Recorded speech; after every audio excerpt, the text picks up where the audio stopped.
அனைவருக்கும் வணக்கம். இன்று ஒரு முக்கியமான செய்தி பற்றி கூற வந்திருக்கின்றேன். என்ன செய்தி என்றால், கிறிஸ்துவ மதத்தில் பற்றி தான் பேசப் போகின்றேன். கிறிஸ்துவ மதத்திற்கும் இந்து மதத்திற்கும் உள்ள தொடர்புகள் பற்றி தான் பேசப் போகின்றேன். முதலில் சிலுவையில் அறையப்பட்ட இயேசு கிறிஸ்து ஈட்டியால் குத்தினார். அந்த ஈட்டியிலிருந்து விழா எலும்பிலிருந்து இரத்தமும் தண்ணீரும் வழிந்தோடுகின்றது. வீதியில் உள்ள உடலுறுப்புகள் அது எவ்வளவு என்று தெரியாது. அதான் பார்த்தோம் என்றால், இந்த உலகத்தில் உள்ள ஜாதி மதங்களை குறிக்கின்றன. அதாவது இந்து மதத்தில் உள்ள ஜாதி மதங்கள். என் ஊரில் பேரூராட்சி மணலூர்பேட்டை பேரூராட்சி. அந்த ஊராட்சியில் 10 கோயில்கள் உள்ளன. ஒவ்வொரு ஜாதி மதங்கள் ஒவ்வொரு ஜாதி உயர்ந்த தாழ்ந்த அதைவிட தாழ்ந்த ஜாதிகள் நிறைய உள்ளன. அது போன்ற பல கோயில்கள் 10 கோயில்கள் என் ஊரில் உள்ளன. எத்தனை ஜாதி உள்ளது தெரியாது. ஆனால் ஜாதிகள் இருக்கின்றது என் ஊரில். அதுபோல தான், அதாவது நாங்கள் தான் பெரியவர்கள். கூட்டு வர மாட்டோம். ஒரு தேர் இல்லைன்னா ஊர் சுற்றிக்கணுன்னா அந்த ஊரில் போக மாட்டாங்க. அது மாதிரி தான் ஒரு தேரில் இருப்பாங்க சில ஊரில். அதாவது ஜாதி மதங்கள். அந்த இயேசு கிறிஸ்துவோட உடலில் பார்த்தோன்னா உடல் உறுப்புகளோட எண்ணிக்கை தான் ஜாதி மதங்கள். அதாவது இந்து மதத்தில் உள்ள ஜாதி மதங்கள். உடையார், நாட்டார், நிறைய ஜாதி இருக்கின்றது. ஆதிடரும் தேவர் சொல்லிட்டு நிறைய ஜாதி இருக்கும். பூசாரி போன்ற பிராமணர் சொல்லிட்டு நிறையா ஜாதிகள் உள்ளன. அந்த ஜாதிகள் எண்ணிக்கை தான் பார்த்தோம் என்றால் ஒரு முக்கியமான விஷயம். அதை விட ஒரு முக்கியமான விஷயம், இப்பொழுது இந்த தண்ணீரும் ரத்தமும் பற்றி பேசப் போகின்றேன். நான் ஒன்றும் கிறிஸ்துவ மதத்தை போற்றி புகழ் போவதில்லை. இருக்கின்ற விஷயத்தை நான் கூறப் போகின்றேன். இந்த உலகத்தில் ஜாதி மதங்கள் பற்றி நான் கூறிவிட்டேன். அதுபோல தான் நம்ம தமிழ்நாட்டில் உள்ள ஜாதி மதங்கள் எண்ணிக்கை எப்படி உள்ளதோ அதே போல் உலகத்திலும் ஜாதி மதங்கள் நிறைய கோவில்கள் உள்ளன. என் ஊரில் 10 இந்து கோயில்கள் இருந்தால் அந்த இந்து கோவிலில் ஜாதி மத பிரச்சனைகள் இருக்கின்றது. பல ஆஞ்சநேயர் கோயில் என்றால் ஒரு 2 ஆஞ்சநேயர் கோயில் என் ஊரில். மாரியம் கோயில் என்றால் ஒரு மாரியம்மன் கோயில். இன்னொரு என்றால் பார்வதி தேவி கோயில், தனியாக பார்வதி தேவி கோயில். இது போல் பல கோவில்கள் உள்ளன. சிலர் பெரிய ஜாதி உள்ள கோயிலுக்கு சில பேர் தாழ்ந்த ஜாதியை அனுமதிக்காததால் சிலர் தம்மிருந்து பிரிந்து சென்றவர்கள். அவர்கள் மீது தவறில்லை, தாழ்த்தப்பட்டவர்கள் அவர்கள் மீது தவறில்லை. நான் கூறப்போவது என்னவென்றால், அந்த தண்ணீரை பற்றி தான் பேச போகின்றேன். தண்ணீர் நிறம் இல்லை என்று கூறுவர். அந்த விழா எலும்பிலிருந்து தண்ணீர் வந்து அந்த தண்ணீர் வந்து 10 மீட்டரில் என்ன நிறமாக இருக்கும்? என்ன நிறம் என்று கேட்டால் வெள்ளை நிறம். அந்த வெள்ளை நிறத்துக்கு என்ன அர்த்தம் என்று கேட்டால், அதாவது இப்போ பார்த்தோம் என்றால் கிறிஸ்துவ மதங்களில் பொதுவாக பார்த்தோம் என்றால் குருவானவர்கள் ஒரு அங்கி அணிவார்கள். அதாவது வெள்ளை உடை அங்கி. அந்த வெள்ளை உடை அங்கி என்று குறிக்கிறது என்றால், நாங்கள் தான் தலையில் சிறந்தவர்கள், தலைவர்கள் அவர்களை குறிக்கின்றது. அதாவது நாங்கள் தூய்மையான உள்ளவர்கள், தூய்மையை தான் உள்ளவர்கள் சொல்லிட்டு குறிக்கின்றது.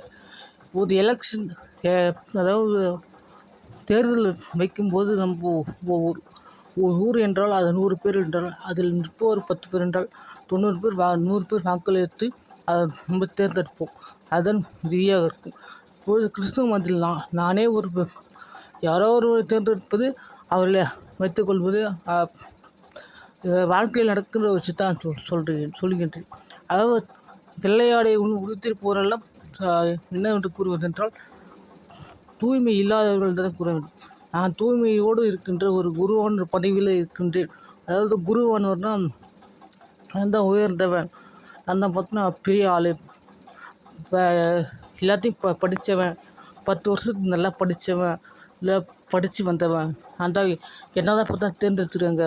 மக்களின் தலைவராக என்ன தான் தேர்ந்தெடுக்கின்ற ஒரு ஊரில் பார்த்தோம் என்றால், நான் சில கேள்விகள் கிறிஸ்துவ மதத்தில் உள்ளவரை கேட்கிறேன். நான் கிறிஸ்துவ மதத்தில் இருந்தேன். சிறு வயதிலிருந்து பார்த்தோம் என்றால் எங்கள் தாத்தா பாட்டி அது ஒரு கிறிஸ்துவ மதத்தில் தான் இணைந்து விட்டார்கள். நான் கேட்குற கேள்வி, என் ஊரில் 10 கோயில்கள் இந்து மதங்கள் உள்ளன, முஸ்லீம் மதம் உள்ளன, 3 மதங்கள் 2 மதங்கள் உள்ளன. இப்போ பார்த்தோம்னால் இயேசு கிறிஸ்து நற்செய்தி உலகத்துக்கு எல்லாம் அறிவு சொல்லிட்டு கூறிவிட்டார். பொழுது இன்னொருவரும் கூறினார். அவர் சீடர்கள் ஒருவரான பவுல், அதாவது திருத்துவர் பவுல் என்று கூறுவார். அது பவுல் கூட உலகமெல்லாம் நற்செய்தி அறிவிக்கிட்டோம், உரிமை குடிமக்கள் அடிமை குடிமக்கள் யார் என்று பார்க்காமல் நற்செய்தி அறிவிங்கள் என்று கூறினார். இப்போ உண்மையான அடக்கம் என்னவென்றால், இப்போது பார்த்தோம்னால் இப்பொழுது அந்த 10 கோவில்கள் உள்ளன. அதே போல் இஸ்லாமிய மதமும் உள்ளன, அதாவது முஸ்லீம் மதங்கள் உள்ளன. முஸ்லீம் மதமும் உள்ளன, கிறிஸ்துவ மதமும் உள்ள.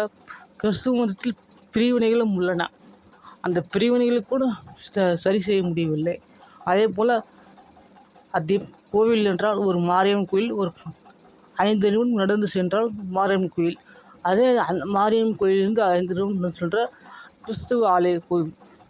அதே ஒரு 5 நிமிடம் நடந்து சென்றால் முஸ்லீம், அதாவது இஸ்லாமிய மதம், முஸ்லீம் மதம் ஆலயம். அந்த 2 ஆலயம் அருகில் ஒரு 5 நிமிடம் நடந்து சென்று இதை நற்செய்தி அறிவிக்க ஏன் முடியவில்லை? மணி அடிக்குது என்றால் பாருங்க, மணி அடிக்குது. நான் சொல்கிறது பொய் இல்லை. நான் ஒன்றும் மெசேஜ் போடல. நான் மெசேஜ் போடணுன்னு அவசியம் இல்லை. நான் சில விஷயங்கள் நான் கேட்குறேன். இது நான் பார்த்தோம்னால் கிறிஸ்துவ மதத்தை சேர்ந்தவர். நான் இப்போது வேறு மதத்தில் இருக்கேன். நான் பார்த்தோன்னா கிறிஸ்துவ மதத்தில் பார்த்தோன்னா இருந்த சின்ன வயசுலேருந்தே பார்த்தோம்னால் அந்த ஃபாதர் அந்த தகுதிக்கு தான் நானும் முயற்சி செஞ்சேன். என்னால் முடியல. நான் முயற்சி செஞ்சேன். அந்த ட்ரைனிங்லாம் எடுக்கல. 10 வருஷம் 7 வருஷம் ட்ரைனிங் தருவாங்க. அந்த ட்ரைனிங்லாம் நான் எடுக்கல. என் வீட்டில்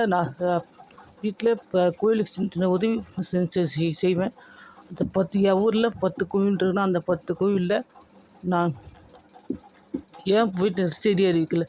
உரிமை குடிமக்களாக இருந்தாலும், அடிமை குடிமக்களாக இருந்தாலும், எவராக இருந்தாலும், தாழ்த்தப்பட்டவங்க இருந்தாலும் எல்லாருக்கும் போயிட்டு சொல்லுன்னு சொல்லிட்டு இயேசு சொன்னார். உலகத்துக்கு நற்செய்தி அறிவிக்க சொல்லிட்டு. அவர் கீழே வந்தவர் உலகத்துக்கு எல்லாத்துக்கும் தாழ்ந்தவனாக இருந்தாலும் உயர்ந்தவனாக இருந்தாலும் நீங்கள் எவன்டவனும் போய் சொல்லுன்னு சொல்லிட்டாரு. சரி, ஓகே சொல்லிட்டாரு. இப்போ 2012 பார்த்தீங்கன்னா எனக்கு ஓரளவு விவரம் தெரிந்தது. நான் சிறுவயதில் 2001 பிறந்தேன். 2001 பிறந்தேன். என் டேட் ஆஃப் பர்த் முக்கியம் இல்லை. எனக்கு 2000 காலகட்டத்தில் பார்த்தீங்கன்னா ஓரளவுக்கு 2012 காலகட்டத்தில் ஓரளவுக்கு விவரம் தெரிஞ்சிச்சு. 2019 நானும் ஓரளவுக்கு கிறிஸ்துவ ஆலயங்களில் போயிட்டு சின்ன சின்ன வேலை செய்வேன். பெருசாக எதுவும் இருக்காது. சின்ன சின்ன உதவிகள் செய்வேன், சின்ன சின்ன வேலைகள் செய்வேன். அந்த கிறிஸ்துவ மதத்தில் 5 நிமிஷம் நடந்து சென்றால் இந்த மதங்களில் தான் நற்செய்தி அறிவிக்கலாம். அந்த நற்செய்தியை அறிவிக்கவில்லை. இந்த வேலை கூட உங்களால் செய்ய இயலாதா? அப்போது எதற்கு குருவான் ஒரு பட்டம்? அந்த வெள்ளை ஆடை, நான் தான் தூய்மையோடு இருக்கின்றவன், நான் தான் பெரிய தலைவன், இந்த ஊருக்கு தலைவன். ஊருக்கு தலைவன் என்றால் அந்த ஊரின் நல்ல செயலை செய்கின்றவன் தலைவன். அவரை தான் இந்த ஊர் தேர்ந்தெடுக்க வேண்டும். நீங்களே ஒருவரை தேர்ந்தெடுத்து நீங்களே ஏதோ செய்து கொண்டு நானே தலைவன் என்று முகரம் பூட்டிக்கொண்டு இருப்பது நீங்கள் பார்த்தோம்னால் ஒரு தவறான விஷயத்தை குறிக்கின்றது. என் வாழ்க்கையில் நடந்ததை பற்றி நான் சொல்கிறேன். நான் பார்த்தோன்னா எனக்கு வேலை போச்சு. ஒரு வருஷம் ஒரு கம்பெனியில் வேலை செஞ்சேன். ஒரு 13,500 சம்பளம். ஐடிஐ படித்தேன். 13,500 சம்பளம் எனக்கு வேலை போய்விட்டது. அதனால எனக்கு அதாவது அதாவது ஒரு இல்லாத விஷயத்தெலாம் கற்பனை பண்ணிவிட்டு அது மாதிரி பிரச்சனையில் இருப்பேன். அதெல்லாம் ஒரு கடவுளே வேணாம்னு சொல்லிட்டு இயேசுன்னு சொல்லிட்டு நான் வேறு மதத்துக்கு வந்துட்டேன். ஆனால் போனாலும் வேறு மதத்துக்கு போகல. எனக்கு சில விஷயங்கள் தோணுச்சு. நான் என்ன பண்ணேன், எனக்கு நிறையா செம கோவம் வந்துச்சு. அதாவது நிறைய கிறிஸ்துவ மதத்தில் பார்த்தோம்னால் பொதுவாக ஆர்சி கத்தோலிக்க நற்கருணை ஆராதனை சொல்லிட்டு ஒரு வைப்பாங்க. நற்கருணை ஆராதனை சொல்லிட்டு நான் போயிட்டு தைரியமாக அதை தூக்கி போட்டேன். அதாவது அவங்க கடவுள் சொல்லிட்டு சொல்லுவாங்க. அது கடவுள் ஒரு அப்பத்தில் இருக்கிற கடவுள் சொல்லுவாங்க. அந்த அப்பத்தை நான் தூக்கி போட்டு நிறைய சண்டை வாங்கினேன். என்ன திரும்ப அடித்தானுங்க. அது வேறு கதை. அது ஒரு 2000 கிட்ட ஒரு பொருள். 2000 பொருளை 30,000 சொல்லிட்டு ஒரு ஃபைன். பெருசாக ஒருத்தனையும் அடிக்கல. என்னை வந்து அடித்தானுங்க, நான் வந்து பார்த்தா திருப்பி அடித்தேன். ரியல் லைஃப்பில் நான் யாரையும் போயிட்டு அடிக்கல. நான் போயிட்டு கேள்வி தான், இதே கேள்வி தான் நான் போய் கேட்க போனேன். கேட்குறதுக்கு நேற்றுக்கு அந்த கடவுளை வச்சுக்கிட்டு நீங்கள் செய்கிறது தப்பு தான், இந்த கடவுளே இல்லைன்னு சொல்லிட்டு நான் கேட்க போயிட்டு நான் தூக்கி போட்டேன். சரி, என் மேலே தப்பு இருக்குன்னு வச்சுக்கோங்க. அது பொருள் பார்த்தோன்னா உடஞ்சிச்சு, நான் ஒத்துக்கிறேன். தூக்கி போட்டது என் மேலே தப்பு, நான் உணர்ச்சி வசப்பட்டுட்டேன். அதுக்கு 30,000 ஃபைன் போடுறேன். நீ என்னத்துக்கு என் மேலே அது பார்த்தீங்கன்னா அதாவது என் மேலே பார்த்தீங்கன்னா அடிக்க ஆள் வைக்கிறேன். அதான் நான் கேட்குறேன். என் ஊரில் பார்த்தோன்னா அது மாதிரி நடந்துச்சு. கொஞ்சம் ஒரு மாதம் 1.5 மாதத்துக்கு முன்னாடி பார்த்தோன்னா இப்படிதான் நான் பண்ணிட்டேன். இதை பற்றினா பேசலாம்னு சொல்லிட்டு கேள்வி கேட்கலாம்னு சொல்லிட்டு அந்த குருவானவர்கிட்ட போயிட்டு, அதாவது ஃபாதர்கிட்ட போயிட்டு நான் கேள்வி கேட்கலாம்னு சொல்லிட்டு போனேன். இதுதான் உண்மையான விஷயம். போயிட்டு மைக்கில் பேசலாம்னு சொல்லிட்டு போனால் எனக்கு செம்ம கோபம் வந்துடுச்சு. பார்த்த உடனே நான் அந்த கடவுள் சொல்லிட்ட உடனே தூக்கி போட்டேன். இப்போது வந்து பார்த்தோன்னா எனக்கு கால் வேறு சரியில்லை. உண்மையில் நான் வந்து கிறிஸ்துவ மதத்தில் போட்டு சின்ன வயசுலேருந்தே, அதாவது 2020 காலத்தில் என் கால் வந்து சரியில்லை. இப்போ கால் சரியாயிடுச்சு. நான் தூக்கி போட்டு கொஞ்ச நாள் கழிச்சு தான் எனக்கு கால் வந்து சரியாயிடுச்சு. நான் ஒன்றும் விளையாடவும் இல்லை. எனக்கு இந்து மதம் முக்கியமும் இல்லை. எனக்கு லட்சம் கோடி கணக்கில் காசும் வரல. எனக்கு 10,000 தேவையில்லை. என் கால் சரியாயிடுச்சு. வேலைக்கு போகிற நிலைமையில் இருக்கும். இன்னும் ஒரு 2 மாதத்தில் 1 மாதத்தில் வேலைக்கு போயிடும். அதளவுக்கு இப்போ வந்து பார்த்தா நான் சொல்கிற விஷயம் தான். இந்த 5 நிமிஷம் நடந்து போயிட்டு மைக்கில் படிக்கிறீங்க. அந்த 5 நிமிஷத்தில் எல்லா இடத்துக்கும் போயிட்டு அந்த கோவிலில் போயிட்டு மைக்கை போட்டு சொல்லியிருந்தா நான் ரைட், ஓகே, ஒத்துக்கலாம். இல்லை இதே மாதிரி ஒரு ஊரில் இந்து மக்கள் கிறிஸ்துவ மதத்தில் ஒரே 1 கிலோமீட்டர் போயிட்டு நடந்து ஒரு 5 கிலோமீட்டர் ஒரு நாளைக்கு நடக்கவே முடியாதா? உங்களுக்கு வண்டி இருக்குது, வண்டியில் போயிட்டு மைக் இருக்குது. மைக் கூட தேவையில்லைங்க. என் வாயில் பார்த்தோன்னா சொல்லிகிட்டே போகலாம். இப்போ வந்து பார்த்தோன்னா நிறைய ஸ்பீக்கர்லாம் இந்த காலகட்டத்தில் பார்த்தோன்னா இருக்குது. நிறைய டெக்னாலஜி வந்திருக்கு. அதை பற்றிலாம் சொல்லிட்டு மைக்கை பிடிச்சிட்டு பேசிட்டு நல்லா எளிமையான பார்த்தோன்னா அங்கே ரேட்டில் வந்து பார்த்தோன்னா கிடைக்குது. அதை மைக்கை வச்சுட்டு மற்ற மதத்தில் இருக்கவங்கள பார்த்தா சேர்க்கலாம். நான் சொல்கிறது இந்த ரேட்டுங்களா. இது இன்னொரு ரத்தம் சொல்கிறாங்களே, அது ரத்தம் எந்த கலர் தெரியுமா? வெங்காயம் கலர். அந்த தண்ணி என்ன தெரியுமா? வெள்ளை பூண்டு, அதாவது பூண்டு சொல்லுவாங்க, அந்த பூண்டு கலர். இது எதை குறித்து தெரியுமா? இது எதை குறிக்குது என்றால், இந்து மதத்தில் உள்ள சொர்மானு அரக்கன் பார்த்தா சொர்மானு அரக்கன் தலையை வெட்டும்போது அமிர்தம் குடித்தாலும் அவன் வந்து பார்த்தோன்னா அமிர்தம் பார்த்தா உருவம் மாதிரி பார்த்தோன்னா தேவரன்னு சொல்லிட்டு போய் குடிச்சிட்டான். அது கோவப்பட்டு மகாவிஷ்ணு பார்த்தோன்னா சுதந்திர சக்கரத்தால் தலையை வெட்டார். ஆனால் தொண்டையில் அமிர்தம் போயிடுச்சனால அந்த சொட்டுலேருந்து பார்த்தா கீழே வந்து 2 வெள்ளை பூண்டு வெங்காயம், அதாவது வெள்ளை கலரில் பார்த்தோன்னா இருப்பாங்க. நான் தான் நல்லா சொல்லிட்டு தூய்மையானவங்க சொல்லிட்டு இருக்கவங்க வெள்ளை ஆடை உடுத்தியவர்கள்லாம் தப்பு செய்கிறவங்க. கருப்பாடை ஒருத்தர் சில பேர் இருப்பாங்க கிறிஸ்துவ மதத்தில். அவங்க கிறிஸ்துவ மதத்தில் எதிர்க்கிறவர்கள். சில விஷயங்கள் தப்பு செய்கிறாங்க. தப்புன்னு தெரிஞ்சு எதிர்த்துட்டு அந்த கடவுளை பார்த்தோன்னா வேணாம்னு சொல்கிறாங்க தான் அவங்க. நான் கருப்பு வேணால் வெள்ளையை நான் ஏற்றுக்கவே மாட்டேன். உண்மையில் தான். அடுத்து இந்த இந்து மதத்தை சேர்த்துமான்னு சொல்கிறேன். நான் ஒன்றும் இதெல்லாம் சொல்ல. வெங்காய கலரில், அதாவது காவி வெங்காயம் ஒன்று தான். காவி கலர் வெங்காயம் ஒன்று தான். இப்போ யூஸ் பண்ணுற முடிவேர் கனிவேர் எல்லாம் சொல்கிறானுங்கல்ல, அந்த முடிவேரில் கூட தப்பு செய்கிற ஆளுங்க நிறைய இருக்குங்க. காசியில் இல்லை திருப்பதியில் எனக்கு தெரிஞ்ச வரைக்கும் இதெல்லாம் வந்து பார்த்தோன்னா நான் பார்த்தோன்னா யோசிச்சுட்டேன். ஒரு விஷயம், ஒரு 2 நாளுக்கு முன்னாடி பார்த்தோன்னா நான் என்ன பண்ணேன், ஒரு ரஷ்ய வரைட்டு ஒரு மைக்கில் தான் பேசுகிற மாதிரி இருந்தேன். அது இயேசு பார்த்தா நான் பேசுகிற மாதிரி அப்படி யோசிக்கும் போது தான் இதை விஷயம் நான் தெரிஞ்சுக்கிட்டேன். 2 விஷயம் வருது. அந்த 2 விஷயம் பார்த்தோன்னா தப்பான போயிட்டுருக்கு. போயிடுச்சு. அந்த தப்பான போனது தான் வெள்ளை பூண்டு, அதாவது கிறிஸ்துவ மதம். வெள்ளை கலரில் கிறிஸ்துவ மதம் அங்கேயே போட்டிருக்காங்களோ, அதாவது வெள்ளை பூண்டு, அதாவது பூண்டை குறிக்குது. அந்த அமிர்தத்தில் கீழே வந்து அது 2 விஷயந்தான். அதாவது இந்த கிறிஸ்துவ மதம், இந்த வெங்காயத்தில் இருக்க மற்ற மதங்கள் எப்படி தோணுச்சுன்னா, உண்மையிலே மதங்கள் எப்படி தோன்றுச்சுன்னா 1923 காலகட்டத்தில் 1923 21 எனக்கு தெரியல. 1923 காலகட்டத்தில் வந்து பார்த்தீங்கன்னா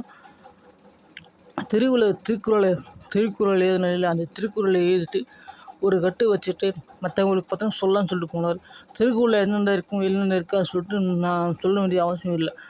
நீ அடக்கமாக தான் உனக்கு நல்லது நடக்கும். நீ ஒரு பிச்சைக்காரன் ஒன்று பார்த்தா ₹1 போட்டியா, அந்த ₹1 தான் உன் கஷ்ட காலத்தில் உனக்கு கிடைக்கும். நீ எந்த அளவையால் அழைக்கிறியோ அதே அளவையால் தான் உனக்கு வளர்க்கப்படும். அதாவது கிறிஸ்துவ மதத்தில் சொல்ல ஒரு முக்கியமான விஷயம் பார்த்தீங்களா? அதாவது ₹1 ஒரு பிச்சைக்காரன் வந்தாலும் ₹1 போட்டிங்கன்னா வச்சுங்களேன், அந்த ₹1 திரும்ப பார்த்தோன்னா உனக்கு கிடைக்கும். ஆனால் கஷ்ட காலத்தில் அதான் அந்த ₹1 தான் உனக்கு கிடைக்கும். கஷ்டமாக இருக்கிற காலகட்டத்தில் உனக்கு கிடைக்கும்.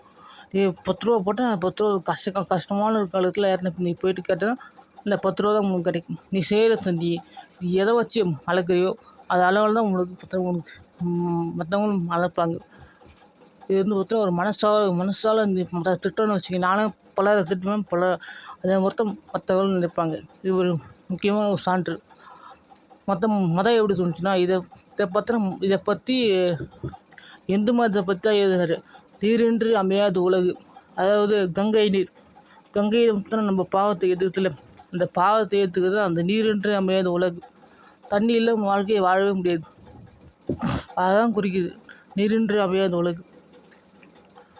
அது சொன்னதில் நீ நல்லது செஞ்சால் உனக்கு நல்லது நடக்கும், நீ கெட்டது செஞ்சால் கெட்டது தான் உனக்கு நடக்கும். நீ ₹1 போட்டால் அது பிச்சைக்காரனுக்கு கஷ்ட காலத்தில் ₹1 தான் கிடைக்கும். நீ எவ்வளோ போறியோ அது உனக்கு. அதே மாதிரி நீ எந்த அளவில் எடுக்கிறியோ அந்த அளவில் தான் உனக்கு அளக்கணும். இது கிறிஸ்துவ மதத்தில் நான் படித்த பைபிள் தான் சில வரிகள். இது எனக்கு தெரியும். நான் பைபிளெலாம் படிச்சிருக்கேன். சில விஷயங்கள் தெரியும். என் ஃபாதர் வந்து சேர்த்து ட்ரை பண்ணியிருக்கேன். ட்ரை பண்ணால் மனசுக்குள்ள விட்டு ட்ரை பண்ணுவேன். நல்லவன் நடந்துக்க முயற்சி செஞ்சுருக்கேன். பைபிளே படிச்சிருக்கேன். சில விஷயங்கள் நான் பைபிள் படிச்சிருக்கேன். அதெல்லாம் பொய்யெல்லாம் சொல்ல வரல.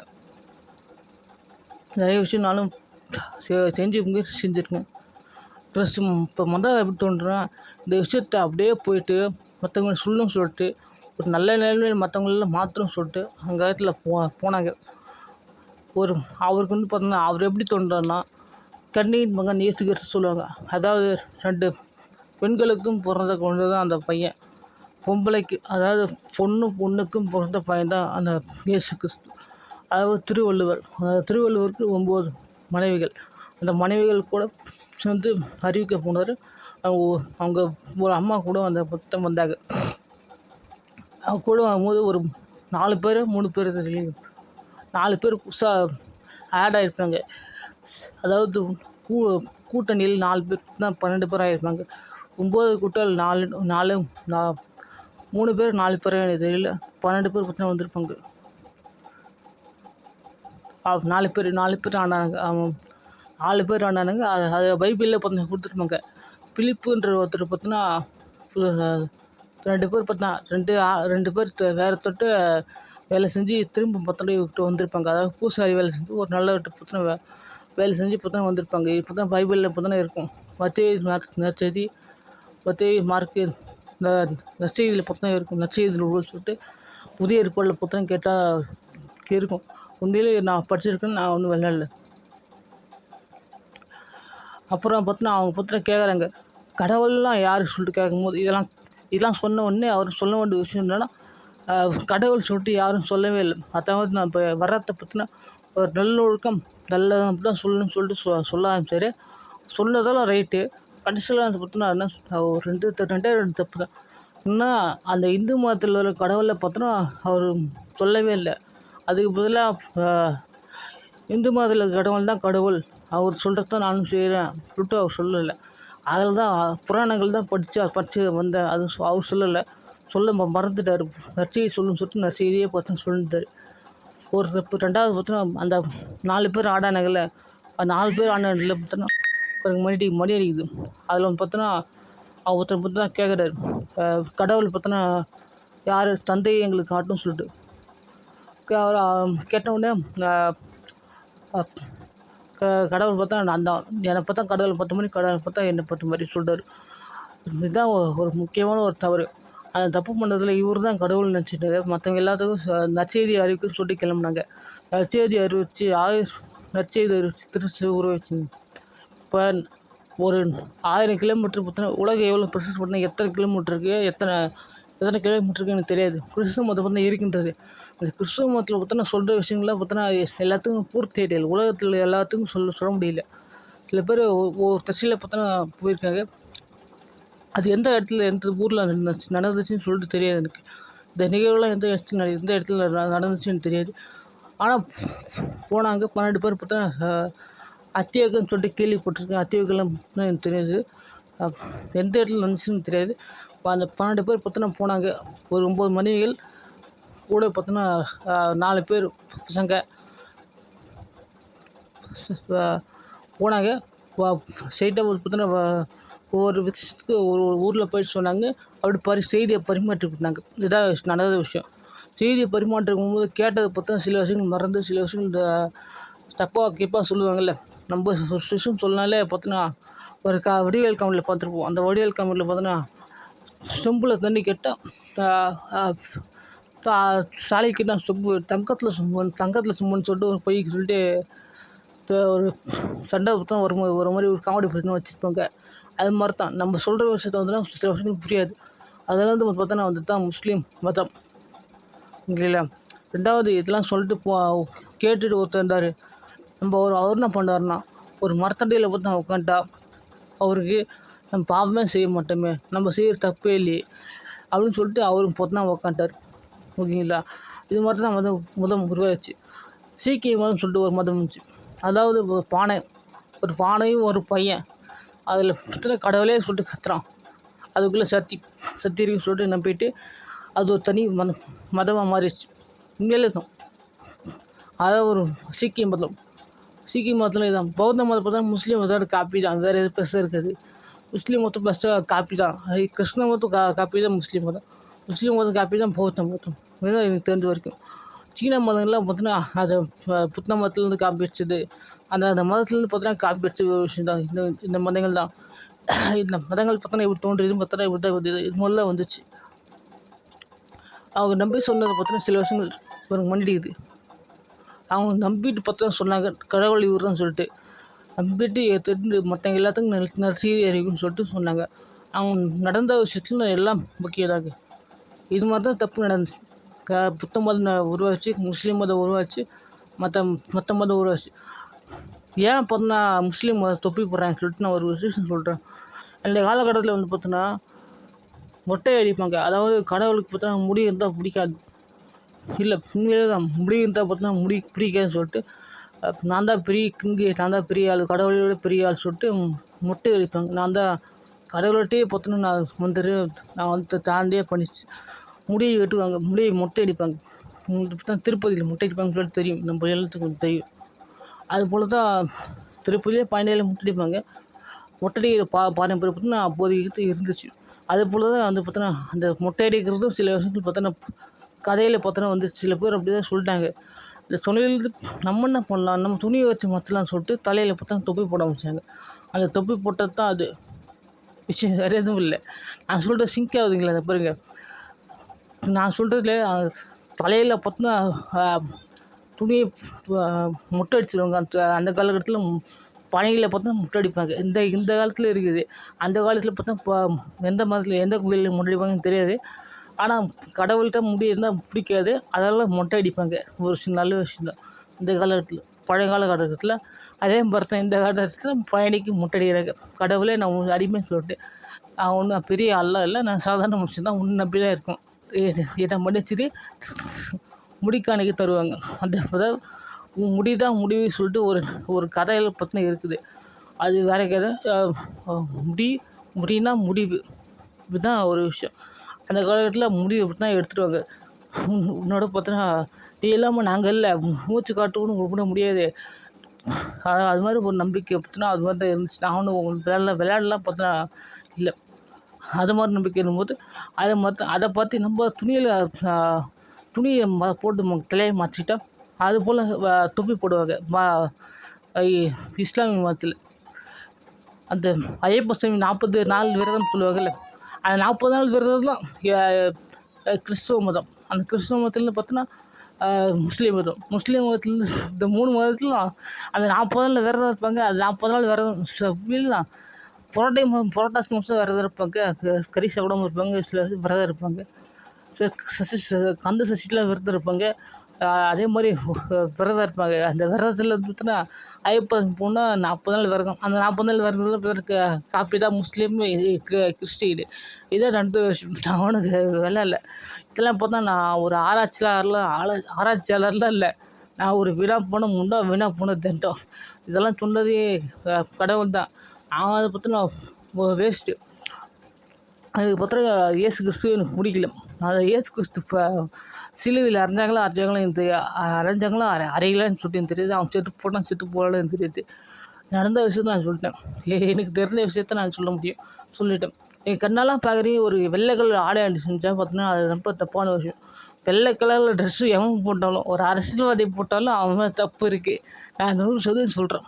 வெள்ளை கலர் ட்ரெஸ்ஸு போட்டிருக்கானே அவன் தப்பு. கருப்பு கலரில் ட்ரெஸ் போட்டிருக்கானே அவன் ரைட்டு. எவன் போட்டிருக்கான் எவன் போடலை அது வந்து சொல்லுங்க. உண்மையிலே தான் வெள்ளை அடிக்கூடியவங்களாம் எவனும் உருப்படவே மாட்டானுங்க.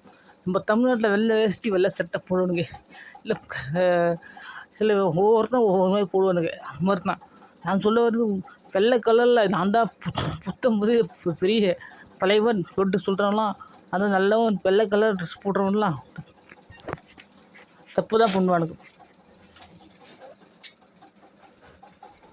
இதுதான் ரொம்ப தப்பான விஷயம். இதுதான் ஒரு முக்கியமான விஷயம். அந்த அந்த ரத்தமும் தண்ணீர் பார்த்தா விழுந்திருக்காது தெரியும் நம்மளுக்கு. அந்த ரத்தத்தெல்லாம் பூண்டு அந்த இயேசு தான் பார்த்தீங்கன்னா அரைக்க அந்த செயலில் பார்த்தீங்கன்னா நான் தான் கடவுள்னு சொல்லிட்டு அவன் ஒரு தன்னம்பிக்கையாக பார்த்தீங்கன்னா விட்டான்ல. அந்த தன்னம்பிக்கையாக தான் விட்டும்போது தான் ஒரு விஷயம். இதுலேருந்து நல்லது நடக்குதுன்னா நல்லதும் நடக்குது, கெட்டதும் நடக்குது. அதை பற்றி நான் சொல்ல வரல. அதை மொத்தம் இயேசு கிறிஸ்துனா இதுதான் பார்த்தோன்னா புரியுது. யாரெல்லாம் ராகு கேது அந்த பொறுப்பானும் ராகு கேது பார்த்தோன்னா அமிர்தம் பார்த்தோன்னா குடிச்சிருப்பாங்கன்னு சொல்லிட்டு ஒரு கதை இருக்குது. அது பார்த்தா இந்து மதத்தில் பார்த்தா இருக்குது. அது குடித்த உடனே தலையை வெட்டப்படும். அதுக்கு முன்னாடியே பார்த்தா குடித்த உடனே ஒரு சொட்டில் பார்த்தோன்னா உடம்புலேருந்து பார்த்தா கீழே விழுந்திருக்கும். அந்த கீழே விழுந்த வெங்காயம் வெள்ளை பூண்டு அது காப்பி. அதாவது மதங்களில் இருக்குது விஷயம். திருப்பதி பணத்தில் பார்த்தா கொள்ளடிப்பாங்க. மேலே தான் திருப்பதியில் பார்த்தோன்னா பணம் பார்த்தா திருடுவாங்க, கொள்ளையடிப்பாங்க. இந்து மதத்தில் பார்த்தா கொள்ளையடிப்பாங்க. கிறிஸ்துவ மதத்தில் பார்த்தா பணம் இடத்துல அடிச்சு தூக்குவானுங்க. உண்டியில் வர பணம் நன்கொடையாக வர பணம் சத்தியம் பண்ணால் தான் ஒன்று விளையாடணும் அவசியம் இல்லை. இதே லைஃப்பில் பார்த்தா அப்படி தான் இருக்குது. நானும் இதை பற்றி எடுத்து சொல்லலாம்னு சொல்லிட்டு நானும் ட்ரை பண்ணேன். சில விஷயங்கள் தெரிஞ்சிச்சு. அப்புறம் தான் நான் சில விஷயங்கள் கன்ஃபார்ம் பண்ணிட்டு தான் வீடியோ போடுறேன். நான் பார்த்தா எனக்கு வேலை போயிடுச்சு சொல்லிட்டு செம்ம காண்டு. எனக்கு வந்து பார்த்தா மனதில் பிரச்சனை, செம்மையான ஒரு பிரச்சனை. இதை தான் பண்ணி தொலைகிறது. வாழ்க்கையை வாழ்ந்தானே ஆகணும். இந்த இயேசுன்றதை தூக்கி போட்டு பைபிளுக்கு வச்சேன். அதுலேருந்து பார்த்தா விளக்கலாம். சத்தியமாக நான் அந்த கனவுலேருந்து பார்த்தா எனக்கு இப்போ ஒரு சில விஷயங்கள் தோணுச்சு. அந்த சில விஷயங்கள் பார்த்தோன்னா நைட்டு வந்து அந்த கிறிஸ்துவ மதத்தில் கிளிக்கலாம்னு சொல்லிட்டு சில விஷயங்கள் தோணும். பார்த்தா இதுதான் விஷயம் போல். அந்த ரத்தம் பார்த்தா வெள்ளை பூண்டு அது ரத்தம் பார்த்தோன்னா வெங்காயம் தண்ணி வெள்ளை பூண்டு அப்படி தான் நைட்டு பார்த்தோன்னா புரிஞ்சிச்சு. நைட்டு நைட்டு தெரில. ஆனால் புரிஞ்சிச்சு. மற்றவங்களை ஷேர் பண்ண எனக்கு லைக்கு தேவையில்லை, வியூவர்ஸும் தேவையில்லை, எனக்கு ஒன்றும் தேவையில்லை. மற்றவங்க ஷேர் பண்ணாலும் ஒரு 4 பேர் பார்த்தீங்களா, 4 பேர் ஷேர் பண்ணுங்க. நான் வந்து பார்த்தோன்னா லைசன்ஸ் தரேன். அந்த லைசன்ஸ் பார்த்தா வச்சு நீங்களே ஸ்லோ மோஷனில் கேட்டு இப்படியே போட்டு